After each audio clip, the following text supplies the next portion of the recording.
Okay, there we go. Yeah, I don't know why you can't find the record button when you are sharing screen, because I go to more. Yeah, it's not there. Okay, anyway, Ask YouTube. ask YouTube. That's right. Or Yes, doc or I was Dr. telling Bess Google. before we started that I had to blow up balloons for this social thing. We're hosting a surprise party for someone, and blowing up balloons and then tying the knot. It hurts to do that, to wrap it around your finger to do it. So I Googled it, how to tie a knot, and there's no good way to do it. On Google, it says tie it around two fingers and then something between the first finger and the thumb, and it should be easy. It was not easy. Anyway, I digress because it's Talmud. So we're on the red S here about people who are compelled to um, participate or contribute to building a privacy wall. The Mishnah teaches that the residents of a city can compel each inhabitant of that city to contribute to the building of a wall, double doors, and a crossbar for the city. That we had seen that in the Mishnah a couple weeks ago, right? So these are major components of the city to protect it from intruders. And I guess we have to remember in ancient times that most cities were surrounded by a wall. Just picture the old city of Jerusalem. And if you picture walking through the Jaffa Gate, there's a door there, or the remnant of a door. You could see where the door was. And all the gates to this city had some kind of door.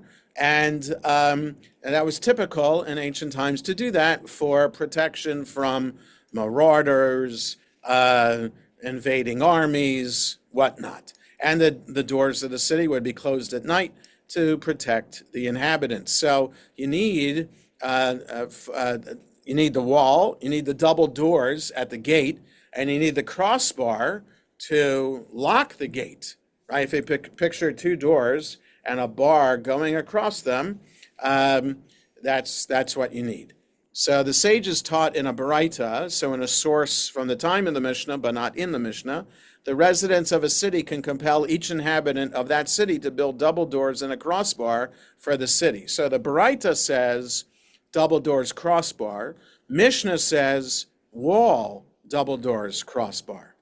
Okay, and Rabban Shimon ben Gamliel says not all cities require a wall.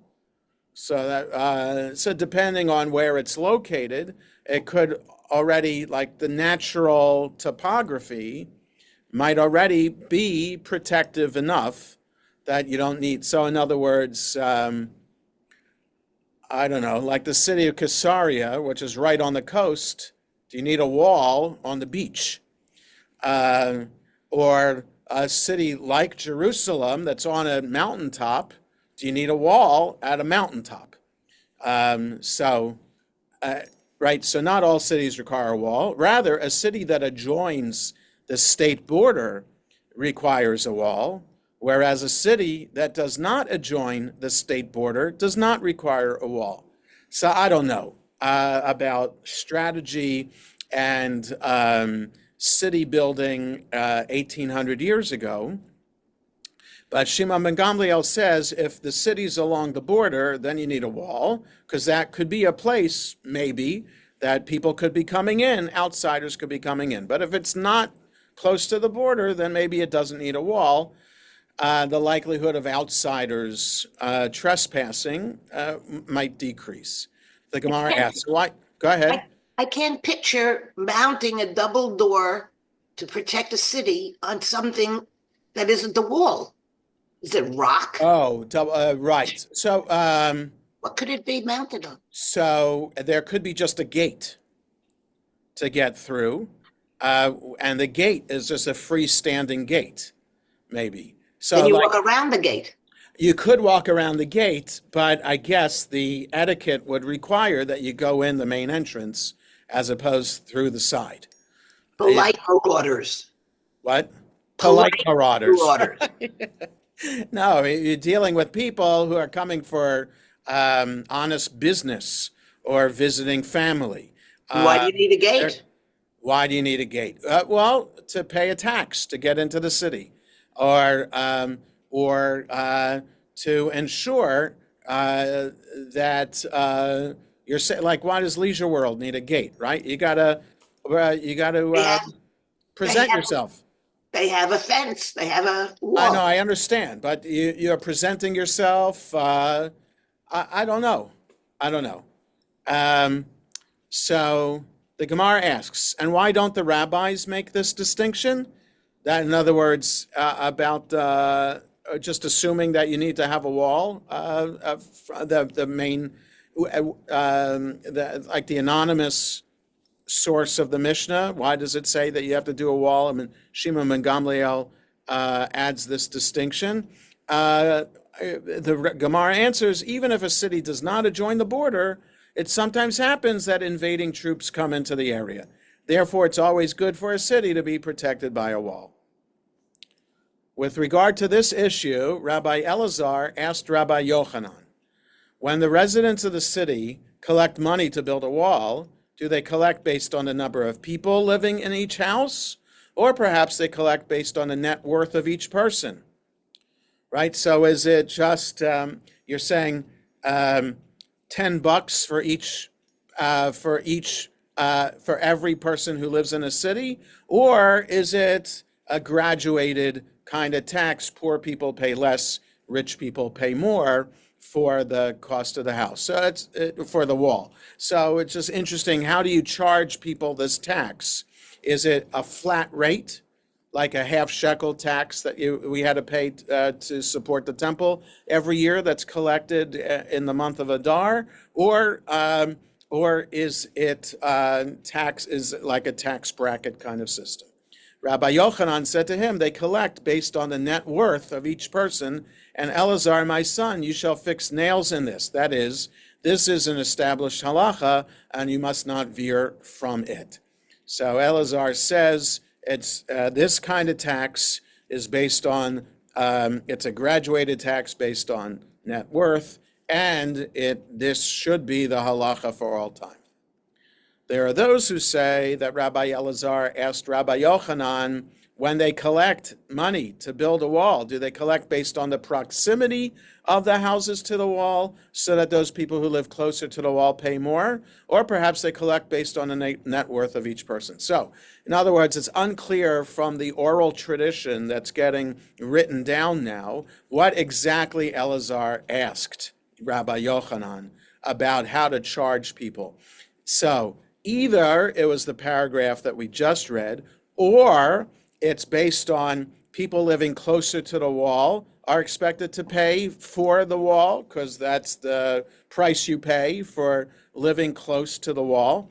Or perhaps it's the net worth of each person in the entire city. Yochanan said to him, they collect based on the proximity of the houses to the wall. And Elazar, my son, you shall fix nails in this. So the interesting thing is that the bottom line is different.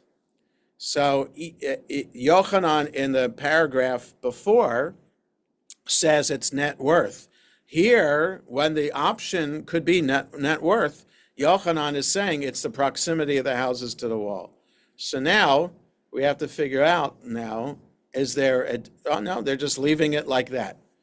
So it's unclear then to us what you're supposed to do.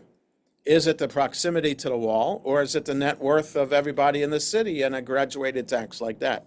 So we don't know, and let's see. There's no halacha on it, so it's unclear what the actual law is. But it goes on. It is related that Rabbi Yehuda Nasiah once imposed payment of the tax for the wall even on the sages, right? Sometimes the rabbis would be exempt from paying taxes, certain taxes. Reish Lakish said to him, the sages do not require protection, as it is written, how precious are your dear ones to me, O God. If I should count them, they are more in number than the sand. If I should count whom? If we say this is referring to the righteous, and the verse is saying that they are greater in number than the grains of sand, this is difficult. Now, if it's written about all of Israel as the sand which is upon the seashore, can the righteous themselves who are part of Israel be greater in number than the grains of sand? How can they possibly outnumber the grains of sand upon the seashore? Rather, this is what the verse is saying. If I should count the deeds of the righteous, they are greater in number than the grains of sand. And if it follows by an a fortiori inference, if the grains of sand, which are fewer in number, protect the shore from the sea, barring it from flowing inland, do not all the more so the deeds of the righteous, which are greater in number, protect them? Right? You get the a fortiori argument. If the sand protects the people, then the deeds that are greater than the sand should protect the people too. Consequently, the sages do not need additional protection. This is an argument that is today the argument about the ultra-Orthodox not serving in the army in Israel. The ultra-Orthodox who study in the yeshiva all day, that is just as important, if not more important, to protect Israel than the army. It protects Israel. This only is a legitimate argument if you buy into the system and the idea that people should be studying Torah. But the idea, in other words, what's going to protect, well, let me say it this way. Clearly, the students studying in yeshivas in Israel did not protect Israel from October 7th. Okay? So the argument that that studying Torah and observing mitzvahs is going to protect the people is patently wrong, I think, is patently wrong. And I don't think rabbis should be exempt from this to think because we're better than you. We observe the mitzvahs. We're studying Torah. So because of us, that is greater protection than all the walls that you can build and all the doors that you can build. I don't like that argument. It sets people up to be different than other people, better than other people, kind of a snob, elitist kind of attitude. And it is wrong, and especially in Israel today, for the ultra-Orthodox to continue to use this argument is ridiculous, and I think is heretical. But that's just me. But it's a major issue in Israel today, and it's one of the issues in Netanyahu's government. The government will threaten to fall if the law requiring ultra-Orthodox students to be drafted in the army gets passed. So this isn't an argument just in the time of the Mishnah and the Talmud. It's an argument today. Could you please read the halacha about the sages do not require? Oh, yes. Okay. The sages do not require protection. Torah sages are exempt from paying taxes to protect the city because their learning protects them. So this is Rambam, and this is the Shulchan Aruch. Okay, so the Rambam, he's 1100s or late 1000s. And the Shulchan Aruch, this is Joseph Caro, the 1500s, and Moses Isserles. So the Sephardi and Ashkenazi traditions put together into the Shulchan Aruch in the 1500s. So that's what they're saying then. Those arguments, I think, are theoretical because the cities, there's no such thing as a Jewish city in their times. The Jews are the minority of whatever country they're living in, and they're subject to extra taxes. Now, it's possible that the Jewish community itself, when paying the taxes to the authority, the Jew tax or whatever other tax they had to pay, the Jewish community could have said to the chief rabbi, don't worry, you don't have to pay a tax. We got you covered. It's possible that the community did it that way. But the Jews themselves were not, were subject. So there is a tradition, I guess, of rabbis, sages, like I would imagine there could be a difference between a Rosh Yeshiva, the rabbi who's in charge of the yeshiva, versus just a teacher in the yeshiva. That perhaps the teacher in the yeshiva who's a rabbi might have to pay the tax, but the Rosh Yeshiva or the chief rabbi of the town or the country might be exempt. So that I'm not sure about, and we'd have to see. When Reish Lakish came before Rabbi Yochanan and reported the exchange to him, Rabbi Yochanan said to him, "What is the reason that you do not quote this verse to him?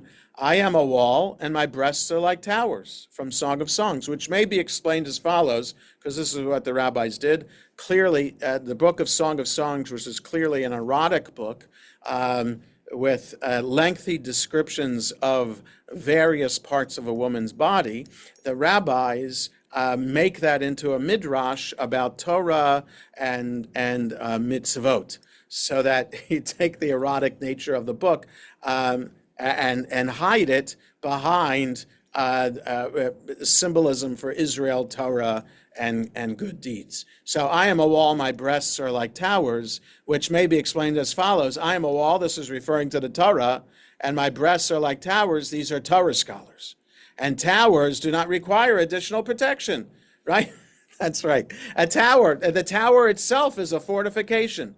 So the rabbis are towers, right? And so if you accept the rabbinic interpretation of Song of Songs, then this is the teaching to share.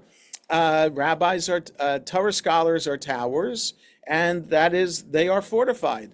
The Gemara comments, and Reish Lakish, who did not cite this verse, holds in accordance with the way that Rava expounded the verse. I am a wall, this is referring to the congregation of Israel, and my breasts are like towers, these are synagogues and study halls. Okay, so the synagogues and study halls are what protect the people, because they're the fortifications, not the people inside the synagogues and study halls doing the teaching. Okay, it's similarly related that Rav Nachman bar Rav Chisda once imposed payment of the poll tax even on the sages. Rav Nachman bar Yitzchak said to him, said to Rav Nachman bar Chisda, "You have transgressed the words of Torah, the prophets, and the writings." So in other words, there's a proof text from each of the three sections of the Jewish Bible that to prove that sages are exempt from taxes. You have transgressed the words of the Torah, as it's written, even when he, God, loves the people, all God's holy ones are in your hand, which is understood to mean that Moses said to the Holy One, blessed be he, Master of the universe, even when you hold the other nations dear and grant them dominion over Israel, let all his holy ones, meaning the Torah scholars, be exclusively in your hand and free from the authority of the nations, and therefore be exempt from paying taxes. The continuation of that verse can also be understood as referring to Torah scholars, as it states, and they sit at your feet receiving your words. And Rav Yosef teaches these are Torah scholars who pound their feet from city to city and from country to country to study Torah, receiving your words to discuss the utterances of God. Okay, so it's kind of a forced kind of interpretation here to prove from the Torah that rabbis are exempt from taxes. But here's a proof now from the prophets. And you have transgressed the words of the prophets, as it is written, though they have hired lovers among the nations, now I will gather them, and they will begin to be diminished by reason of the burden of kings and princes. With regard to this verse, Ula says, part of this verse is stated in the Aramaic language. The word yitnu should be understood here in its Aramaic sense, to learn. And the verse should be interpreted as follows. If all of Israel learns Torah, I will gather them already now. And if only a few of them learn Torah, they will be excused from the burden imposed by kings and princes. This indicates that those who study Torah should not be subject to paying taxes. So this also is a stretch because clearly the verse is written in Hebrew. Gam ki yitnu bagoyim ata akabtseim vayachelu ma'at mimasa melech v'sarim. It's all in Hebrew. There's nothing Aramaic. So this is also a stretch for the rabbis to find a verse to prove that sages are exempt. So, it's it's kind of funny for the rabbis to it's like Congress voting on a pay increase for members of Congress, right? It's that kind of thing. So sages are trying to find proof that they don't have to pay taxes from the Torah, the prophets, and the writings. So it's kind of embarrassing and humiliating, actually, to see this. And furthermore, you have transgressed the words of the writings, as it is written, it shall not be lawful to impose tribute, impost, or toll upon them, that is, upon the priests and Levites who serve the temple. This halacha would apply to Torah scholars as well. And Rabbi Yehuda says tribute, this is referring to the king's portion, a tax given to the king. Impost, this is referring to the head tax. Toll, this is referring to a tax paid with property that was imposed from time to time. This word arnona, by the way, for this kind of tax, it's still used in Israel today. It's like the property tax or something like that. So it's just interesting that some words like this are still used in modern times in Israel. Okay, so this whole idea about who to impose a tax on to build the wall, the double doors, and the crossbar of the city, leading to the idea that sages are exempt from these taxes, and here's the proof texts for this. And now it is related that Rav Papa once imposed a tax for the digging of a new cistern, even on orphans.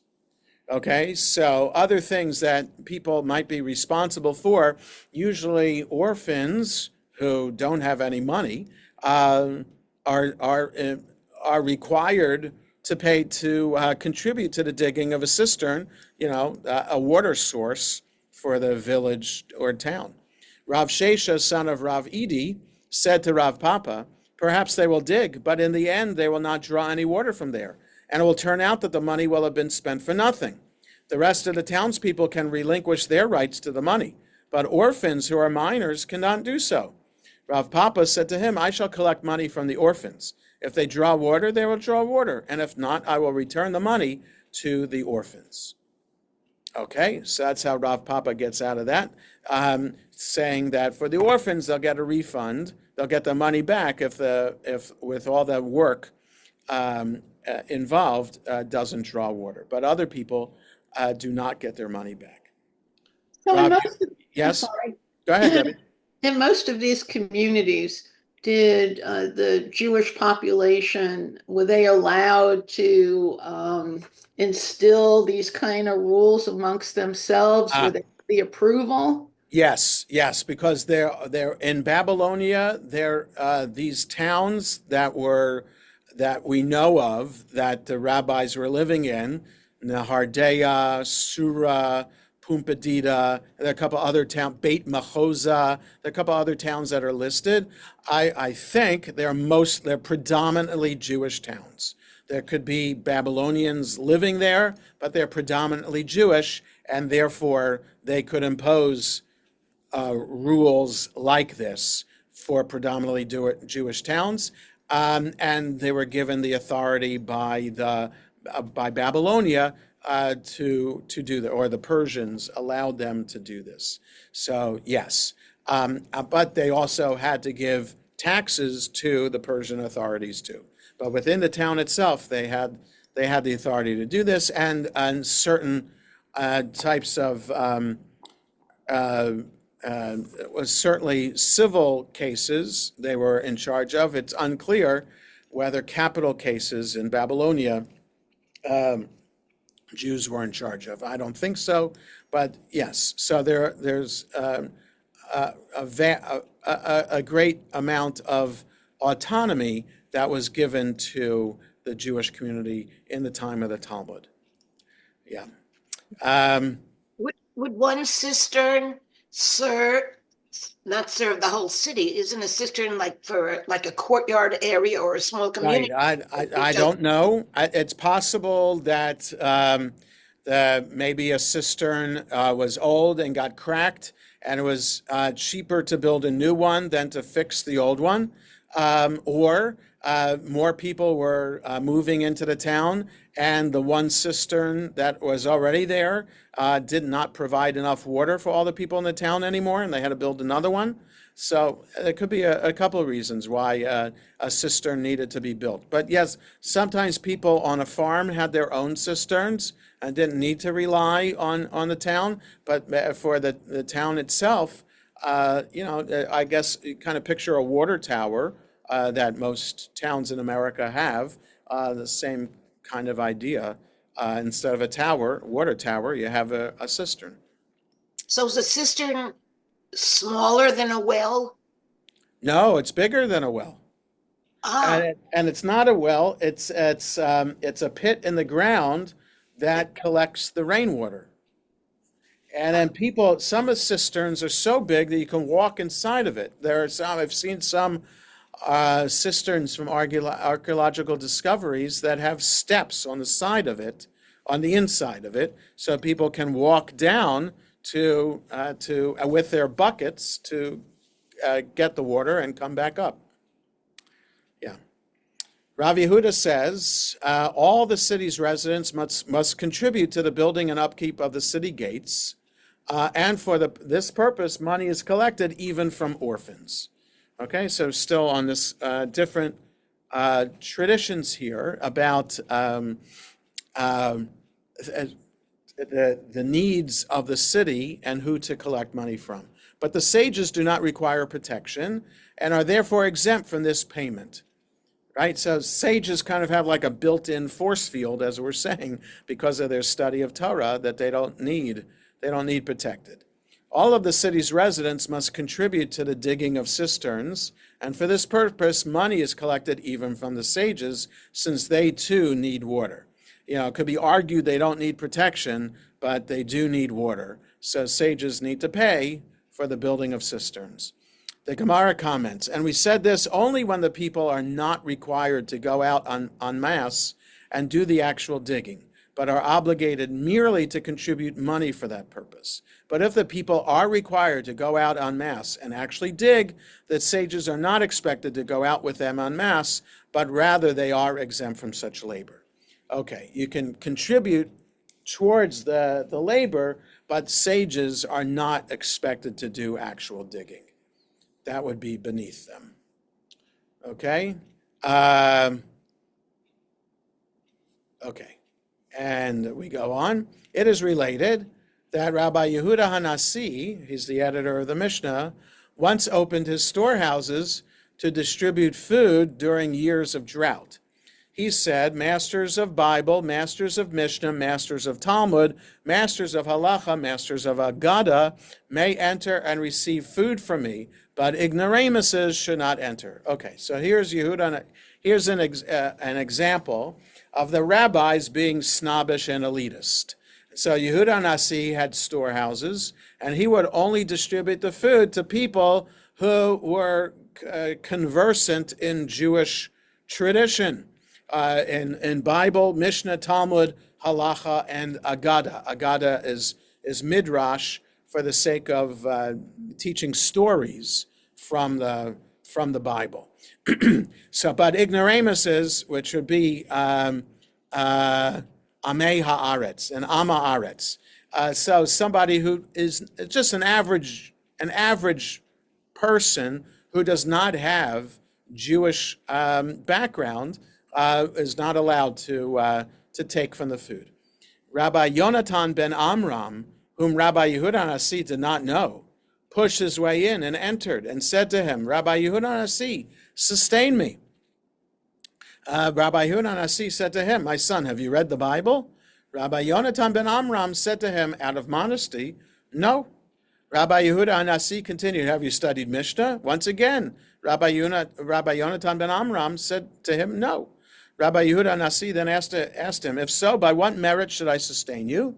Rabbi Yonatan ben Amram said to him, sustain me like a dog and like a raven, who are given food even though they have not learned anything. Rabbi Yehuda Anasi was moved by his words and fed him. Okay, so Yonatan ben Amram trying to teach the great Yehuda Anasi, you know what? It's not really right to have this condition for giving out food, because you should be even giving food to dogs and ravens. And if you're doing that, then this condition of only giving food to knowledgeable Jews is wrong. Okay, so Yonatan ben Amram is able to outwit Yehuda Anasi. After Rabbi Yonatan left, Rabbi Yehuda Anasi sat and was distressed and said, woe is me that I have given my bread to an ignoramus. So he didn't like that at the end. His son, Rabbi Shimon bar Rabbi Yehuda Anasi, said to him, perhaps he was your disciple, Yonatan ben Amram, who never in his life wanted to materially benefit from the honor shown to the Torah. They investigated the matter and found that such was the case. Now, how could Yehuda Anasi not know who his disciple was? I mean, he could have had lots of students, but still, he should have known every one of his students. So did Yonatan ben Amram come in disguise? Unclear. Rabbi Yehuda Anasi then said, let everyone enter, as there may also be others who hide the fact that they are true Torah scholars. Okay, so he still thinks that Torah scholars should get the food, but he could think that maybe some Torah scholars could be modest and think it's not right to set aside this category or this special treat that others could not participate in. Commenting on Rabbi Yehuda Anasi's opinion, the Gemara notes that Rabbi Yehuda Anasi conformed to his standard line of reasoning. As Rabbi Yehuda Anasi says, suffering comes to the world only due to ignoramuses. Okay, so Yehuda Anasi is a pretty arrogant person, and here's another example of his arrogance. Suffering comes to the world due to ignoramuses. This is like the incident of the crown tax that was imposed on the residents of the city of Tiberias. The heads of the city came before Rabbi Yehuda Anasi and said to him, the sages should contribute along with us. Yehuda Anasi said to them, no, the sages are exempt. They said to him, then we will run away, and the entire burden will fall on the Torah scholars. Rabbi Yehuda Anasi said to them, run away as you please. Half of the cities ran away. The authorities then waived half the sum that they had initially imposed on the city. The half of the population that remained in the city then came before Rabbi Yehuda Anasi and said to him, the sages should contribute along with us. Rabbi Yehuda Anasi said to them, no, the sages are exempt. They said to him, then we too will run away. Rabbi Yehuda Anasi said to them, run away as you please. They all ran away so that only one launderer was left in the city. The authorities imposed the entire tax on the launderer. The launderer then ran away as well. The crown tax was then canceled in its entirety. Rabbi Yehuda Anasi said, you see from this that suffering comes to the world only due to ignoramuses, for as soon as they all fled from the city, the crown tax was completely canceled. Okay. All right. It's 10:11. I said I was going to leave, had to leave at 10:15, but we're at a red S, so it makes sense to stop here. So we'll stop here for today. We'll continue next Sunday. Hope everybody has a good rest of the day and a good week ahead. See you all next Sunday. Good luck. Good luck. Yeah. Stay warm. Thank Yeah, you. you too. Thank you.